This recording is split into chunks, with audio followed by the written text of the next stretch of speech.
हामी चाहिँ ड्युटी लाग्यो न्यू पिन चाहिँ तपाईँलाई आज नयाँ लुगा लगाउनु भएको छु कति राम्रो देखिनु भएको देखिन्छ मलाई नयाँ लुगाले कति राम्रो देखिरहेको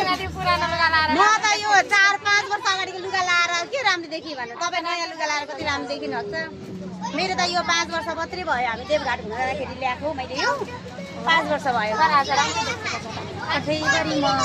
अलिक हाँसेर पनि होला हाँस्नु भएको थिएन हाँसेर लाज गरेर राम्रो म हाँस्दा राम्रो देखिन्छु अरे गाइजहरू गर्नुलाई निराश भइल नि हाम्रो स्कुलको गाडी नै कस्तो सन्डे हुन्छ आज उज्याली आज आनन्दले स्कुल पुग्छौँ हामी आज बेलैमा उज्यालो पुगिन्छ होइन आज आनन्दले पुग्छ गरिमाथि हाँसिनु भने त हाँसिन बोलिनु भने त साँच्चै कस्तो साह्रो पर्छ स्कुल पुग्नु अस्ति 3-4 दिन नआउँदाखेरि मलाई साह्रो परेर म पानी बिनाको माछा जस्तो भइरहेको कुरा सुनेर म मक्खा हो भनेको साँच्चै